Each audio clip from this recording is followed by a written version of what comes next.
I'm grateful today because today I get to review some lights sent by this brand ZSYB. This is the Y500s and the CL60bi. This is my first sponsored video on this channel, so cheers. For disclosure, ZSYB sent me these products to test and give an unbiased review on my channel. They don't get to decide what I say and would not be seeing this video before I post, so let's get into it. The name ZSYB represents a few things. ZS is because the manufacturer of these products is based in Zhongshan City in China, and YB means Yingbang. At least that's how I was told it's pronounced. I hope I didn't butcher that. The Y500s is a bicolored light, and in the box you get a manual mostly written in Chinese, a remote control, a reflector, a 5-meter length power cable, and yes, the light itself. And again, it failed to come with a protective capsule for the lamp part of the light, just like the Y300 did. While the CL60 comes with a power brick, a remote, a reflector, protective cover for the lamp part, a manual, and an adjustable handle. None of these COB lights come with a carry case, which for me, I think is no big deal. Before we go into the specs of both lights, let's first of all look at the design and build. As expected, they both have the logo on the sides of the body. Although the Y500s has the model number on its body, the CL60 doesn't. It just has the logo on it. The CL60 measures 10 cm in length, breadth and height, so it's practically a cube, and when you attach the reflector, it kind of doubles in length. I was actually worried that it would be large, but impressed about its size. It's actually shorter in length when compared to my Godox ML60, but not slimmer. This light is actually lighter in weight when compared to the Godox ML60 and is made of a solid plasticky aluminum frame. And what I like about this light is that the mount section for the batteries is on the back of the light, unlike the Godox. Adjusting the intensity and changing the color temperature is done using the dial switch on one side, while the power switch is on the right side, where you can easily switch between battery and direct power supply. Simple. You are able to mount standard Bowens accessories on this light, which for me is outstanding. No need for adapters or converters.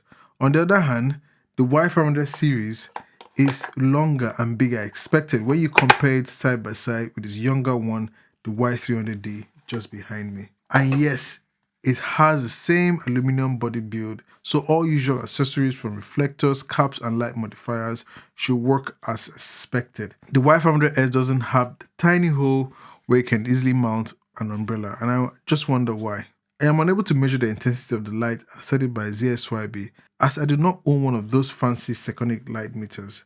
But I do have this color checker from X-Ray, which should at least give us an idea of how these lights render color, and I'll be comparing them to the Godox versions towards the end of this video. ZSYB claims that the Y500s series, which is bicolor and is a 500 watt COB light, outputs a total of 59,500 lux with a reflector and 19,000 luminance at 1 meter. It is also rated to have a TLCI value of 97, while the CL60, a 60 watt COB light, has a lux value of 20,240 lux with a reflector on and 2,888 lux at 1 meter without its reflector. It's rated to have a TLCI of 97 plus. ZSYB calls this light the video lamp. That I don't really know why.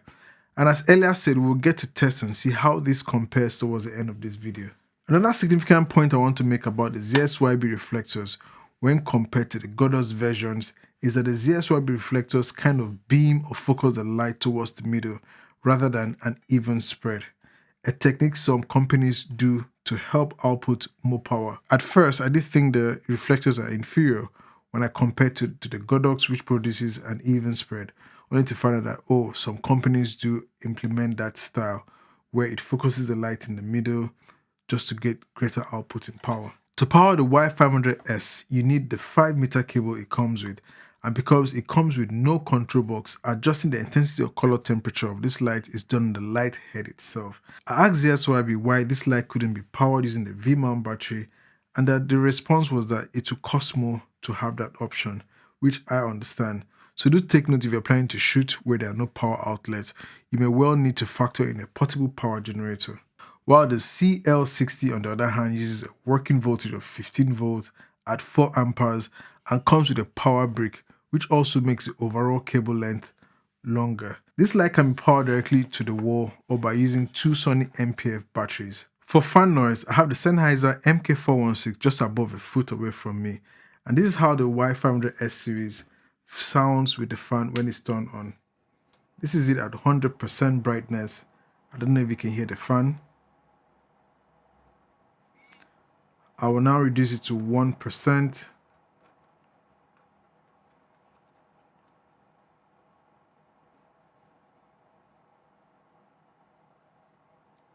I can actually hear the fans just from here. Now I'll power this off and go to the CL60.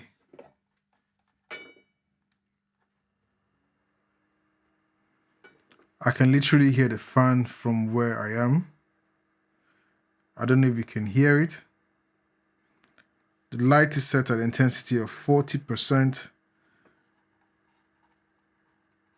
This is the light at 10%.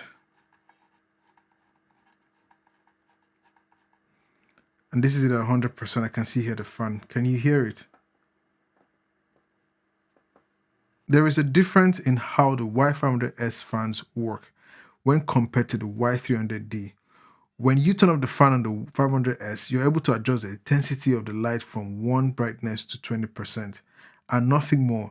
But on the Y300D, once you turn off the fans, you're unable to adjust the light intensity even lower than 20%.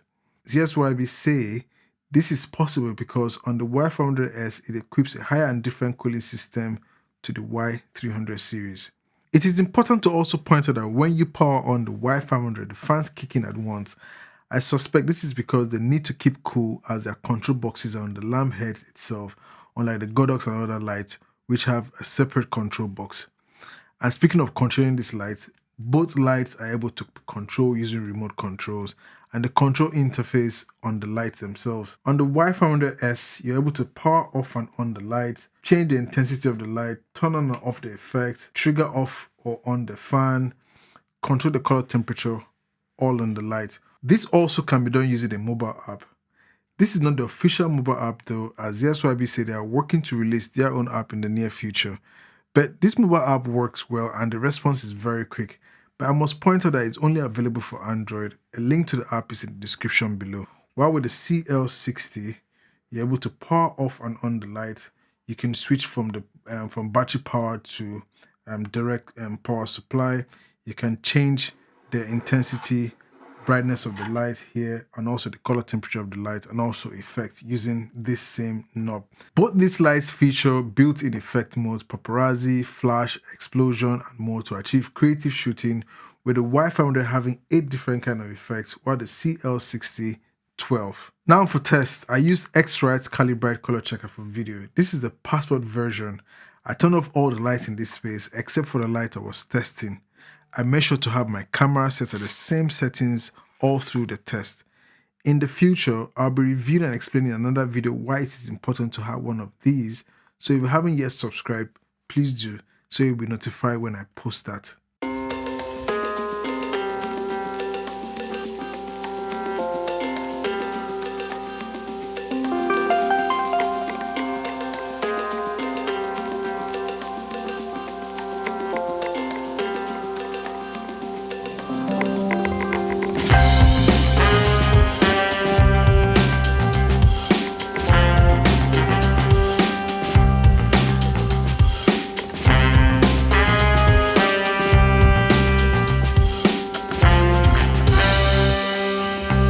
I'm really impressed and confident with this light.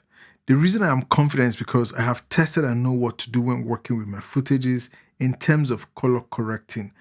I am aware what to expect out of them. These are not as expensive like the other brands that they become out of reach for indie filmmakers like myself. I have some other lights from ZSYB which I'm currently testing, and I'll be putting out my review very soon, so please subscribe if you haven't yet subscribed. The Y500s is my first 500 watt light, and it does produce immense amount of power. I do wish it could be powered by a V-mount battery, but I know that will just up the cost of the light.